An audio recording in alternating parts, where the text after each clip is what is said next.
If you've been watching The Art of Sarah on Netflix, then you already know this isn't just another glam drama about fashion and ambition. This is a psychological battlefield disguised as luxury handbags and high society. At the center of it all is Sarah Kim, played brilliantly by Shin Hae-sun, a woman who builds her empire on carefully constructed lies, manipulation, and reinvention.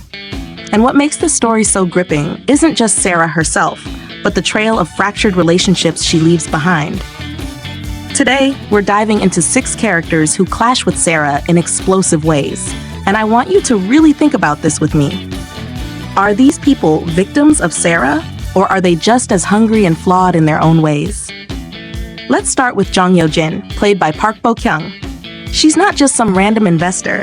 She's someone who believed in Sarah. She put her money into Boudoir because she bought into the dream, the image, the promise of exclusivity. But here's where things get messy.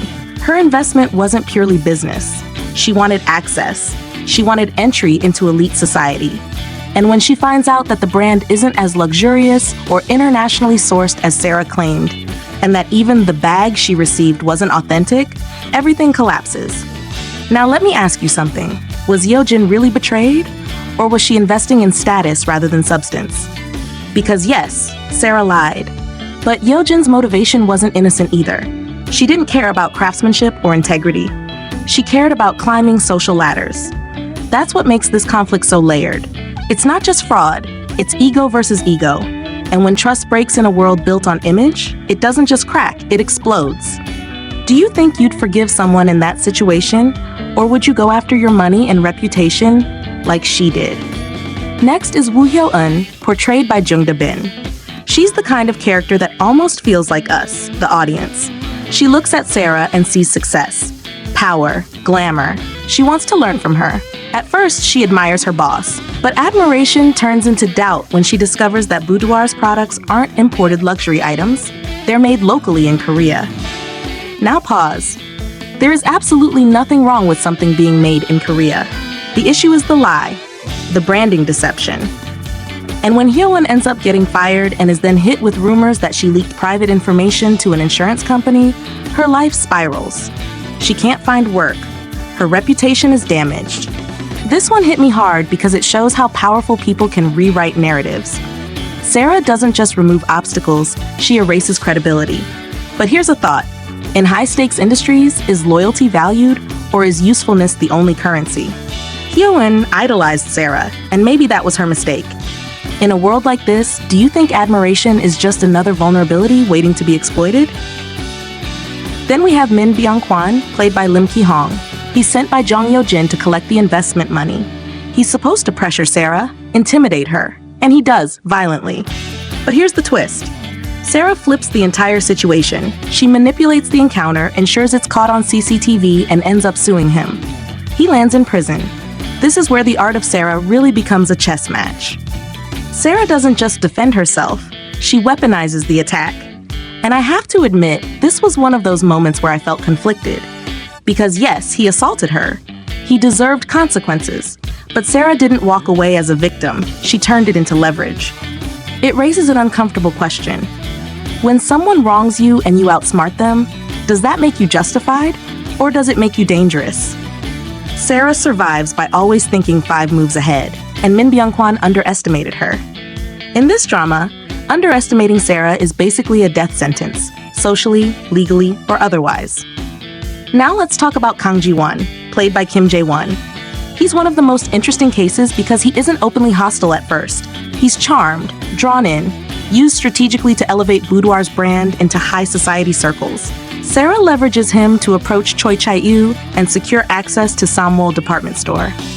And honestly, watching this unfold feels like watching someone slowly realize they're part of someone else's business plan. Ji-won eventually understands that he was never a partner. He was a stepping stone. So what does he do? He betrays Sarah and exposes their relationship to Choi Chae-yu. But was that betrayal or self-respect? This is where I want to hear from you. If you discovered someone was manipulating you for business gain, would you retaliate publicly? Or would you walk away quietly? Ji-won's decision changes the trajectory of Sarah's expansion plans. It's one of the first times we see her control slip, even slightly. And that makes their conflict deeply personal, not just strategic. Choi Chae-yu, portrayed by Bae Jung-ok, represents something different. She's not just an obstacle, she's history. Back when Sarah was still Mok Ga-hui, Chae-yu was her superior. Their relationship soured after a luxury bag went missing, and Ga-hui was held responsible. That humiliation lingers. Now imagine reinventing yourself, changing your identity, building a brand from scratch, only to have your past standing in front of you in the form of your former boss. That's intense. Sarah tries to enter Samwell department store through manipulation, using Kang Ji-won as her bridge. But once the truth about their connection surfaces, everything becomes volatile. This conflict feels like unfinished business. It's pride versus pride, reinvention versus memory. And it makes me wonder, can you ever truly escape who you used to be? Or does your past wait patiently for the right moment to expose you? Chae-yu isn't just fighting Sarah's present lies. She represents accountability from the past. Finally, we have Kim Mi-jong, played by Lee E-dam. She starts as a seamstress, the actual creator behind Boudoir's bags, the craftsmanship, the hands. And over time, she becomes obsessed, not just with success, but with Sarah herself. She starts imitating her, dressing like her, using her identity to pose as a socialite. This storyline is chilling, because while others fight Sarah out of anger or betrayal, Mi-jong wants to become her. That obsession escalates into confrontation and even attempted murder in an effort to steal Sarah's identity. But in the end, Mi-jong dies, her face damaged beyond recognition. This is the darkest conflict of them all.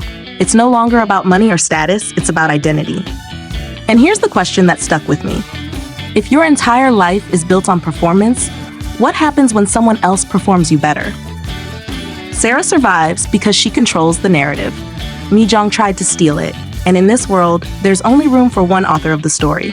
When you look at all 6 conflicts together, a pattern emerges.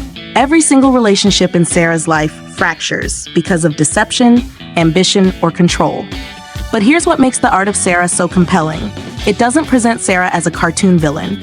She's intelligent, calculated, adaptable. She's responding to a world that values status over sincerity. So I want to throw this back to you. Is Sarah purely destructive, or is she a product of a system that rewards illusion? In high society, branding is everything. Perception is power. And Sarah just plays the game better than everyone else. Personally, I think what makes her fascinating isn't that she lies, it's that she believes reinvention is survival. Every enemy she creates is someone who either trusted her too much, underestimated her, or wanted something from her. That doesn't excuse her actions, but it makes the story morally gray in a way that keeps us hooked. The art of Sarah isn't just about handbags or social climbing. It's about how far someone will go to rewrite their story and how many lives get tangled in the process. And I have a feeling the deeper Sarah climbs, the harder the fall will be. But maybe, just maybe, she'll find another way to reinvent herself again. Let me know in the comments, are you rooting for Sarah, or are you waiting for her empire to collapse?